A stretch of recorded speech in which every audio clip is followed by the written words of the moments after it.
Welcome back to the podcast. So great to have you with me as ever. And I am going to talk about something this week which is really important, because I did a podcast a couple of weeks ago around that you're not following up enough. And someone came back to me and asked me a question, and they said to me, okay, well, I'm not following up enough, but how do I know when to walk away from a prospect? So in this episode, I'm going to just share with you a few thoughts on should you ever let a prospect walk away, and when is it the best time to walk away from an opportunity. Like I said, in the podcast I did around following up enough, a lot of people don't follow up enough. They don't prospect on a regular basis, and they don't do things consistently enough, and that stops them from getting the results they want. But there are some times when you need to think a little bit about whether you let the prospect walk away, or, and I'll use this as an outline, whether you need to let them walk away for the time being. So one of the first things I'm going to suggest that you do is, I never like to think about prospects, unless someone ever says to me, delete me, take me off a list, I never want to hear from you again. I will always keep a prospect on my list of potential people to work with and engage with, because I believe that you can, over a period of time, continue to share value and insights with people. And sometimes it takes people a while to realize that actually what you offer or what you do makes a difference, can work for them. And I've had numerous examples of people who have followed and engaged with my work, my content, my channel, my podcast, my YouTube channel, and have said to me, I've been following your stuff for 18 months now, and I'd love to be able to have a conversation with you. And there are people that I'd originally spoken to who had spoken about what we did, and it wasn't quite right for them, but they continue to engage, and it's been right for them. And they've built up a history on my CRM system, so I can see what they're doing. And sometimes I can sort of know that they will come back to me in time. So I generally don't ever let a prospect walk away unless someone says, thanks very much, I've offended them, or they don't want to work with me. That's what it is. But there are sometimes some places where I will walk away if I think that there are some things that are not right in the whole process or in the relationship. And here are a couple of things of what I call the red flags to walk away from a prospect. And if I get these vibes or these elements, then it generally make me go, is this a good fit? Not sure. So the first one is when you know or consent, or they tell you that they don't value what it is you do. So what do I mean by value is when you talk a little bit about the output and the work that you do, you can see within their responses and in the way they are that it's just not them. They don't value it in that way. I've played, I've had, it's not supposed on prospects, but I've had conversations with a number of different people. I've played golf with different people where I talk about what I do, and it's really clear that they just don't see the value in doing that with their sales team or the people that they work with. And it's nothing against that, but some people just don't think that training or support for people is the right thing to do. Now, I think they're wrong, yes, but they don't value what I do. Or when I talk a little bit around, and I'm very open about saying that, the investment to work with me isn't cheap. I get results because I'm good at what I do, but there's an investment and an initial commitment to make for that. You can sort of, and I don't talk about prices with people at that stage, but you can generally see people go, oh, they want to do something on the cheap.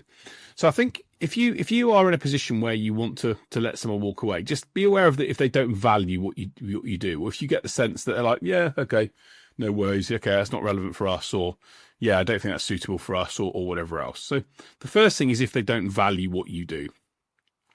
The second thing I think where you could potentially let someone walk away is if you don't think they're either the decision maker or they're someone that can influence the decision maker.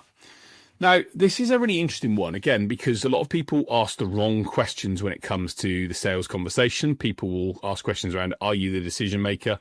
And if you ask that question, you are going to find that most people will say to you, yes, of course, because they don't want to show to you that they're not the decision maker. But then when they go upstairs to someone else to get the money for a project, they can't do it. They'll then want to ignore you. So when let's say you might ask someone, talk me through the decision process at your organization. If they say, well, I've got to go and take it to my boss, and my boss will then make a decision, and sometimes people will say that, then you might not necessarily walk away, but you might want to be careful about how much time you commit to spending with that person, because unfortunately people can spend a lot of time with working with people who they think are going to be suitable, but realistically they don't have any authority to make that difference. And I talk to people, there's some phrases, there's a little chart that I have around Ninas, and Ninas are people who have no influence and no authority. So you ideally want to be working with people that are IAs, so they have influence and they have authority. But a lot of people tend to work with Ninas. They don't have influence. They don't influence the decision, and they don't sort of, and that's someone that's maybe put in, that someone will ask for a viewpoint, and they don't have the authority to make the decision. And so, and in some cases, you can talk and present and engage with those people you like, but they're not going to be the people that are signing the POs or signing the checks off. So being able to understand where the prospect fits within that overall picture, I think, is a really important thing to think about and to consider. And if they're not the decision maker, then actually just be aware of that. The third reason why I'd also let a prospect walk away, and this again is going to be a little bit weird for some people listening to this, is if they don't align with your ideal customer. So let me give an example of that. So I walked away from an opportunity quite recently, actually, because even though I probably could help the person that reached out to me, what they do and what they sell is very transactional. It's of low value. I just don't think it's me. It's just not my sweet spot area. Whereas I think that, I know I'm good at, I'm focused on, if you sell a high value service over £1,000, £2,000 or dollars, and you sell it to people, then I can help you do that. But this person was selling a service that was less than £50 to a lot of volume of people. And in many respects, that purchase cycle is an e-commerce transactional cycle, not something that's necessarily done for a salesperson. And so I'm not, I understand digital marketing and the process of converting someone from a campaign like that, but I'm not the best person in the world at doing that. There are other people. So when I look at my ideal customer and who I'm an ideal fit for, if I'm speaking to someone and I'm not their ideal person, then sometimes I'll go, actually, am I going to, be the right person to push this forward? Probably not. And therefore, I will happily say, look, what you're looking for is maybe different to what I do. Let me put you in contact with someone that can help. And you'll often find that when you actually do that, it actually builds that FOMO, that element they want to work with you, brings them closer to you in many respects. But yeah, the ability to actually do that, I think, is something that's quite key. So if they don't and again, knowing your ideal customer, I'm not saying you should only do business with ideal customers. Sometimes we have to make decisions to work with different types of people, but be very careful about what I call hot curry customers. So, hot curry customers, they might taste all right at the start, but they hurt like hell elsewhere, if you get my gist. So be careful around hot curry customers or people that aren't in line with your ideal, that for example, in my growth resourcing business, these are people that want instant results when they're trying to do cold outreach. And I'm like, you're not going to get instant results. Cold outreach takes time. So if you're looking for someone to literally get results straight away, I'm like, we're probably not your person. And by the way, good luck in trying to find that person. But if you're looking for someone to generate results over a period of time, then we could be a good option. So have a little think about your ideal customer. And I've done some podcasts around who your ideal customer is to try and identify that profile. And really, I encourage you to just sort of put that together and have a little look at that. But just be wary of people being not your ideal customer. And if you've got someone that's completely different or goes back to this issue about value, they don't value your service or what you do because they can't make that stack up commercially, then again, maybe think about whether that's a thing to actually do. So I think that's the fourth thing. And then the final thing, I guess, would be related to budget / money. And this, again, is a difficult one because sometimes we have to push the boundaries a little bit here because people might have a thought process in their mind around what they're prepared to spend. And sometimes you can move them from one place to another. But I'll give you an example of this again, which is my mum, God rest her soul. If you gave her £10, if I gave her £10, she would always buy 10 items for £1 rather than one item for £10. So her view was that the idea of buying something for £10 was a bit ridiculous because she could buy 10 items for £1. So she'd rather go down the lower quality but price option to buy something. And I remember having a conversation with a gentleman, and we had a discussion around things. And again, I learned a lesson I should have discussed and aligned up with, what he was looking for a bit further, a bit closer than what I did, but I had a couple of calls and we talked around the sort of investment that people make to work with me. And I remember him literally saying to me, I talked to him the figure. I said, how does that sound to you? And I remember him literally saying to me, I can't imagine ever paying that for training as long as I've got a hole in my backside, basically. He said arse, but as long as I've got a hole in my arse, I can't imagine ever paying for that. And I was like, oh, right, okay, no worries at all. Well, we're not a good fit then. And I wished him well, and we parted company. And it was, I quite admired his honesty. He was direct, to tell me he can't imagine ever paying that for that service until, whilst he's got a hole in his bum, was like, fair play to you. Well, in which case then I ain't the right person. Now, again, certain people you can nudge and have a conversation around budget, but there has to be a value alignment, go back to what I said at the start. And some people just don't value those elements in that way. And it's a bit like I said to people, if you want to buy a car, and if you want to buy, I don't know, let's take a modern car at the moment, there's a big thing in the Chinese cars, the JQs, have got all the features and all the brands, so all the features and all the functions of a Range Rover. But the JQ is 35 grand rather than 100 grand. Now, if you don't value spending £100,000 on a car, and you don't value the brand of Range Rover and what that is, you're never going to spend that. You're just never going to spend it. No matter how much the salesperson might try and encourage you to do it, if you don't value those things enough, then you're not going to spend it. Whereas if you do value the brand and you value the status that it gives you and what it looks like and to drive and the quality and all these other things, then you're in that conversation. And it may well be that if the price is 75 grand to 100 grand, you can sort of bargain between the two. But if you want to spend 30 grand on a car and that for a new car, and that car is the 100 grand, you're just not in the same ballpark. So there are some times if someone doesn't value you enough, or if that budget is so misaligned, then you'll be better off to be able to walk away. And again, I see a lot of people continue to chase those opportunities, continue to push them because they think, oh, all business is good business. When in reality, it's not. Those people, if you have a value for yourself and what you do, when you then start to de-lower that value, it just creates stress. You don't give your best. You start to feel aggrieved at those people, and it just ends up turning into a relationship that doesn't go anywhere. So these are areas where I think you've got to be careful and learn to maybe walk away. Where is that fine line? So these are the areas where you potentially would walk away. Where is that fine line? When should you fight for the deal? When should you actually try and sort of keep in line with people, but where you think, oh, should I walk away or not? Couple of things to consider there. The first one is when they've really got the problem with it, they've really identified a particular issue that they've got, but they're hesitating. So in that situation there, when you can see that they have an issue in the area of what you do, but are hesitating. Now, what they're probably going through in their mind is the process of, I really want to do this, but is it worth the money? And should I do this? And what should I not? Oh, is this right? And so, a lot of people go, I'll walk away because they don't want to do it. Now, what your job is as a salesperson is to give them or ask them the questions so that they give you the information to help make the gap close or help understand their hesitation. So if I'm working with someone and I'm sensing that there's an indecision there, I will always ask a question such as, look, totally understand you've got to do what's right for you. Tell me what's going through your thought process at the moment. What are you giving most thought to? What's making you think, I'm not sure about this? Be honest with me. And when I say that to people, they'll say, well, it's a lot of money to invest for this, and how will I know if the training will work, and blah, blah, blah.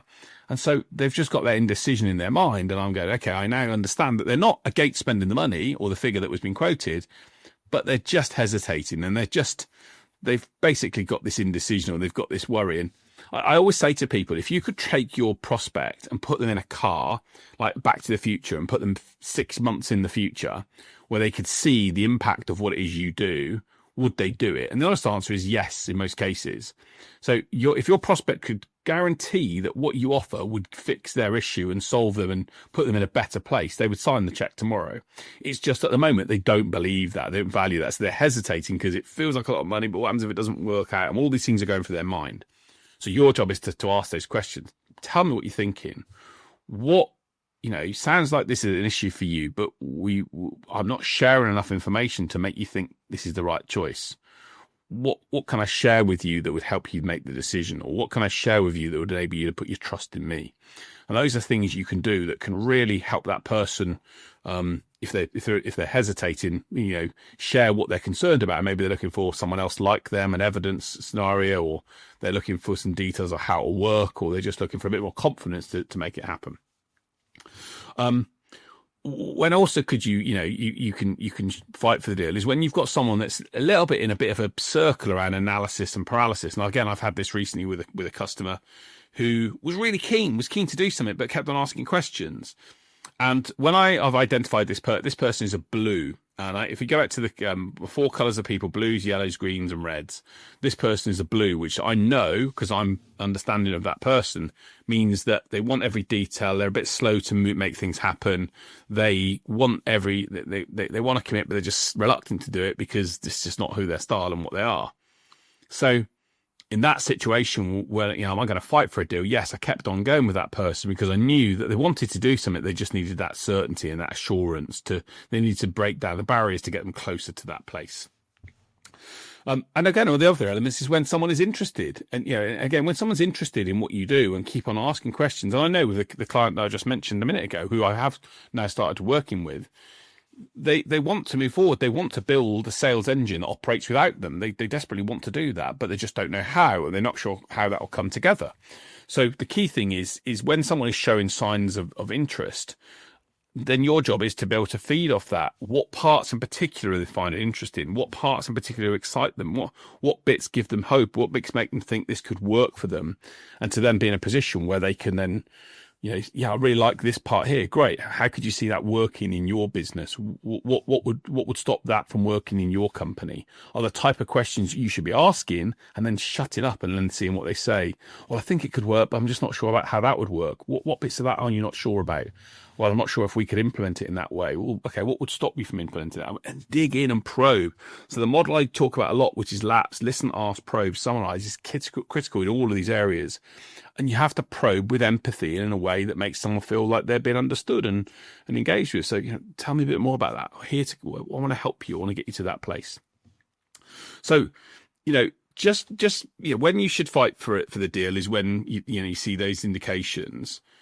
But know when to walk. There are some times when we need to walk away. There is a final one that I'll also do when I walk away, which is when I think people are rude or unrealistic. So again, I've had people that have talked to me in from a business perspective and said they want something happen in a certain period of time. And I'm like, I just think that's unrealistic. And I just think that's not going to happen. And I say to them, what's makes you think that's feasible? Oh, it's because it should be that way. And I'm like, okay, on what basis do you make that decision? Because that's what I think. It's not based on fact or evidence. They're unrealistic about it. And sometimes they're quite rude. And I did a podcast a number of years ago with a guy called Mike Michalowicz. Mike's books are called The Pumpkin Plan, Profit First. Really recommend you read those. And I'll try and put a link to the podcast we did with him. But his message, he talks about having 3 rules of business, the 3 rules that you should have around the business, that people you work with. And one of his is he doesn't work with dicks. So if someone's a dick in the way they act to you or other members of your team, then you're better off to walk away because you're always never going to give your best to that person. So, just be aware of those aspects, right? And be aware that if those elements don't happen, then you're better off to say, thanks very much, but actually this isn't right. And how would I walk away without burning bridges? And some people like to burn bridges. Some people think burn the boats, can never go back there. And that's fine. But I'm in business. I've learned in business that actually, do you know what? It might serve you emotionally in the next 10 minutes, but afterwards you think afterwards, why did I do that? And I learned that lesson when I left 3Com, my first big company. I sent an email copy to the CEO who I felt had done a lot of things wrong. And I sent this email that I felt proud of at the time, saying he'd cocked stuff up and done things in the wrong way. And I copied him and loads of other people on it. And someone came back to me afterwards and said to me, why did you burn the bridge? What was the point? I remember looking back afterwards thinking, what did I gain from that apart from a bit of emotional satisfaction for 10 minutes? So, I would always say to people, leave the door open. Very often in sales deals and opportunities, sometimes people go for a cheaper option initially and then it doesn't get the result. And then they go back and say, I wish I'd invested more. So I will always sort of leave the door open and say, look, thanks very much. It sounds like at the moment we're not a good fit to work together. Hey, that's okay. I don't want to waste your time. I'm really making sure that we don't waste each other's time and, build a relationship that can't go anywhere. And then I'll send them an email that will say, look, is it okay that we'll connect up in a couple of months' time, see how things are going? If things have changed, if things are moving forward from your side, great, no dramas. But if they're not, then that's absolutely fine. So I will sort of have that conversation with them at that point. And I'll do it in a sort of like open mind, but I'll also then try and continue to share some in my CRM. I'll update some stuff around the value that I think that they're looking for. So where they've got some things and challenges, and I'll continue to share snippets and ideas that can help them. And sometimes, it doesn't turn into anything, but on a regular basis, I'll try and not just put that into an automated format. I'll try and send them some stuff that can have value for them. And like I say, you can, if the prospects are like that, just continue to nudge them here and there. But I also encourage you to put people into some nurture sequences or some automated sequences. So those sequences can be every 3 to 6 months. You might just do a bit of an update. Say, hey, how are things going and what's been happening? And I saw this and thought of you. I have some cards, some printed cards that I have that I actually, print out and send them a little posted card that said, I saw this and thought of you. Because what I'm trying to do is just make that person at the top of my mind. And even though they may not be willing to do business right now, if they are aligned and they do see the value in what I do, but they're obviously not in the right position to make a decision at the moment, then I try and keep that value process there. So these are the things for me that I will sort of try and do when I'm trying to walk away. There is one final thing I really encourage you to do, though, when you're trying to sort of let someone walk away. Once you've made that decision to walk away and you say to them, look, thanks very much, but it sounds like we're not a good fit at the moment. No worries, I'll leave you to it. I will try and get them to ask one final question. So because what happens once you sort of agree that you're going to go your own separate way, the sort of pressure comes out of the situation.